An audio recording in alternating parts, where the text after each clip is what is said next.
Hello दोस्तों स्वागत है एक बार फिर से आपके अपने YouTube channel civil engineering with Pawan यानी कि मेरे साथ। तो दोस्तों आज हम जिसके बारे में बात करने वाले हैं वो है स्टेयरकेस कंस्ट्रक्शन के बारे में। जी हाँ, आप अपने घर में स्टेयरकेस बना रहे हैं, घर बना रहे हैं, उसमें स्टेयरकेस बना रहे हैं, तो आपको ये सारी चीज़ें जो आज हम इस वीडियो में डिस्कस करेंगे वो ध्यान में रखते हुए अपना स्टेयरकेस डिज़ाइन करेंगे या बनाएंगे, तो आपको स्टेयरकेस में कोई भी दिक्कत नहीं होगी।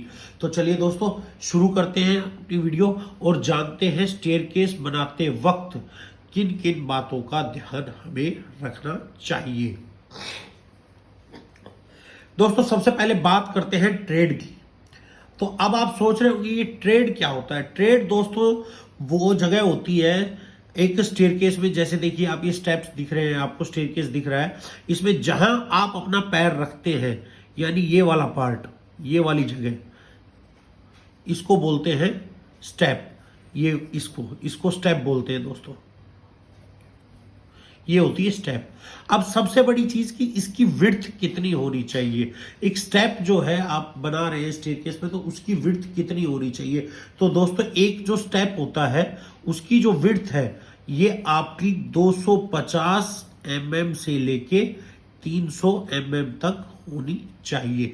अगर आप इससे कम रखेंगे तो आप जो है स्टेयरकेस पे चढ़ते या उतरते समय जो है गिरने का चांसेस बहुत ज्यादा हो जाते हैं।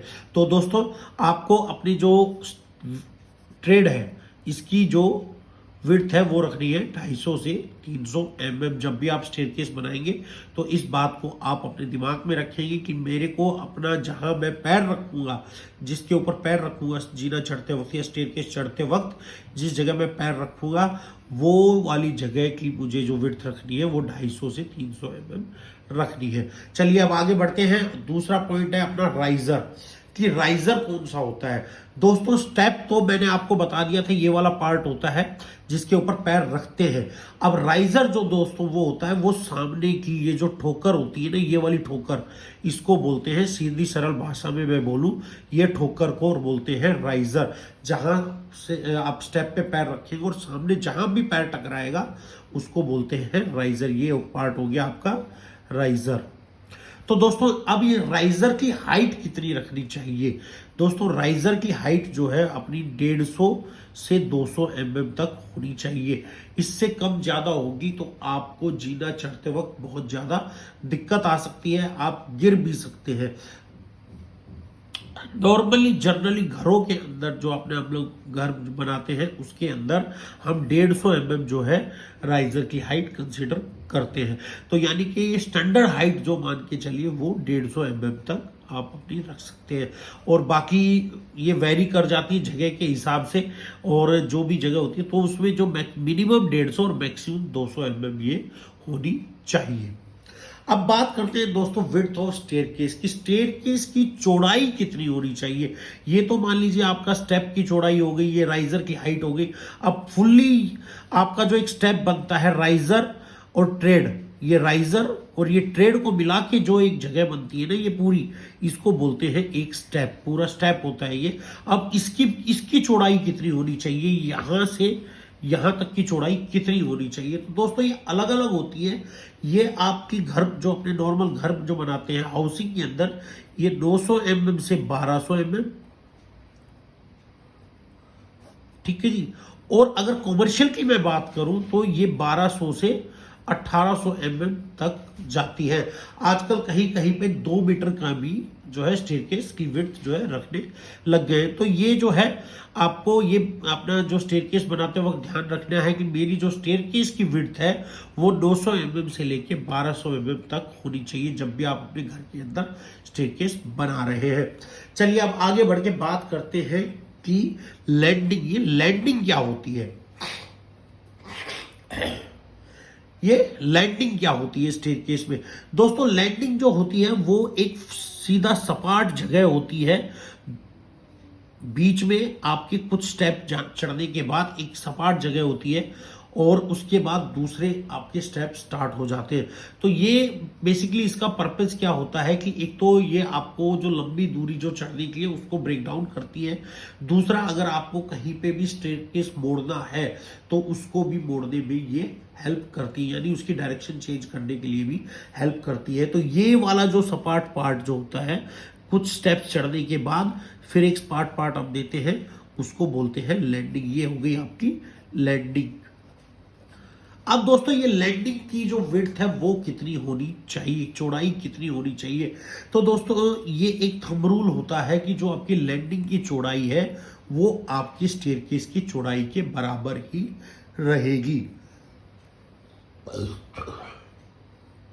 जितना चौड़ा आपका स्टेयरकेस है उतना ही आपकी लैंडिंग की विड्थ रहनी चाहिए। चलिए दोस्तों अब आगे बढ़ते हैं पांचवें पॉइंट की तरफ कि वेस्ट स्लैब। वेस्ट स्लैब क्या होती है? दोस्तों देखिए, ये स्टेयरकेस जो अपना होता है, ये स्टेप हो गया, ये राइजर हो गया और लैंडिंग हो गई, वो जिसके ऊपर रेस्ट करते हैं, जिस स्लैब के ऊपर रेस्ट करते हैं, ये वाली जो स्लैब है, ये वाली, ये जो स्लैब आप देख रहे हैं इसको बोलते हैं वेस्ट स्लैब। जिस स्लैब के ऊपर आपके स्टेप और राइजर, मतलब पूरा जो स्टेप है, राइजर, ट्रेड, लैंडिंग वगैरह जो आपके रेस्ट करते हैं या कंस्ट्रक्ट किए जाते हैं, उस स्लैब को बोलते हैं वेस्ट स्लैब। अब ये वेस्ट स्लैब की थिकनेस जो है दोस्तों वो आपकी मिनिमम 150 mm और मैक्सिमम जो है वो 200 mm तक होनी चाहिए। इससे जो है आपके स्टेयरकेस का जो है कोलैप्स होने का खतरा जो है वो बिल्कुल खत्म हो जाता है। अगर आप इससे कम रखेंगे तो आपका स्टेयरकेस जो है कोलैप्स होने का खतरा बना रहेगा। चलिए दोस्तों अब आगे बढ़ते हैं, जानते हैं पिच के बारे में कि ये पिच क्या होती है। दोस्तों स्टेयरकेस के अंदर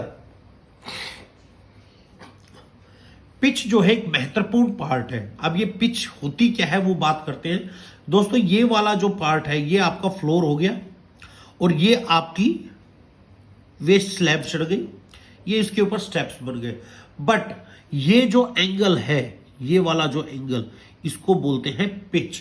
जो आपके फ्लोर और वेस्ट स्लैब जहां से उठ रही है, जहां ये एंगल बनता है, इसको पिच बोलते हैं। अब ये जो एंगल है दोस्तों ये आपका 38 डिग्री मिनिमम और मैक्सिमम 42 डिग्री होना चाहिए। अगर इससे कम ज्यादा आपका रहेगा तो आप जो है स्टेयरकेस पे चढ़ते वक्त गिर सकते हैं, यानी कि एक्सीडेंट होने के चांसेस बन सकते हैं। तो दोस्तों आपको जो एंगल पिच है वो 38 डिग्री और मैक्सिमम 42 डिग्री होनी चाहिए। चलिए दोस्तों अब आगे बढ़ते हैं और जानते हैं फ्लाइट के बारे में कि फ्लाइट क्या होती है। ये दोस्तों उड़ने वाली फ्लाइट नहीं है, ये स्टेयरकेस में एक पार्ट होता है फ्लाइट, तो उसको जो है हम डिस्कस करेंगे। दोस्तों फ्लाइट जो होती है वो स्टेयरकेस का अनब्रेकेबल पार्ट होती है, यानी आप यहां से, ये फ्लोर हो गया, यहां से चढ़े, ये जो पार्ट है ये, इसको बोलते हैं फ्लाइट। और उसके बाद लैंडिंग आ गई और लैंडिंग के बाद जो दूसरा पार्ट स्टार्ट होता है उसको बोलते हैं फ्लाइट, यानी ये वाली जो पार्ट है इनको बोलते हैं फ्लाइट। ये वाला, ये होती है फ्लाइट। तो दोस्तों अब आगे बढ़ते हैं, चलिए जानते हैं कि अगर आप स्टेयरकेस बना रहे हैं तो उसमें कंक्रीट मिक्स क्या रखना चाहिए। दोस्तों कंक्रीट मिक्स जो है स्टेयरकेस के अंदर आपको 1, 2, 4 रखना चाहिए, यानी कि आपको जो मिक्स है वो 1, 2, 4 का रहेगा, जिसमें 1 हो गया आपका सीमेंट, 2 हो गया आपका सैंड, 4 हो गया कोरस एग्रीगेट। तो एग्रीगेट ये आपको रखना चाहिए। दोस्तों चलिए अब आगे बढ़ते हैं कि 9वें पॉइंट की तरफ अपने, कि भाई रेनफोर्समेंट, कि रेनफोर्समेंट इसमें क्या डलना चाहिए, कि क्या सरिया हम यूज करें कि हमारा जो स्टेयरकेस है वो स्टेबल रहे और कोलैप्स ना हो। तो दोस्तों उसके लिए हमें मिनिमम 12 mm का जो है डाया यूज करना चाहिए।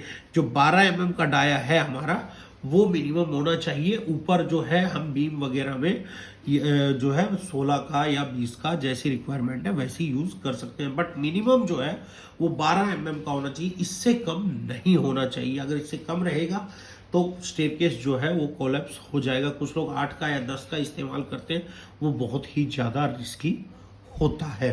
तो दोस्तों ये थे कुछ पॉइंट स्टेयरकेस के बारे में कि आप अपने घर का जब स्टेयरकेस डिजाइन कर रहे हैं या बना रहे हैं घर में स्टेयरकेस, तो ये इन बातों को आपको ध्यान में रखना चाहिए। तो दोस्तों मिलेंगे नेक्स्ट वीडियो में एक नए टॉपिक के साथ। Till then okay, tata bye bye. और हाँ दोस्तों, वीडियो अगर अच्छी लगी हो तो वीडियो को लाइक कर दीजिएगा, चैनल को सब्सक्राइब कर लीजिएगा। Thank you.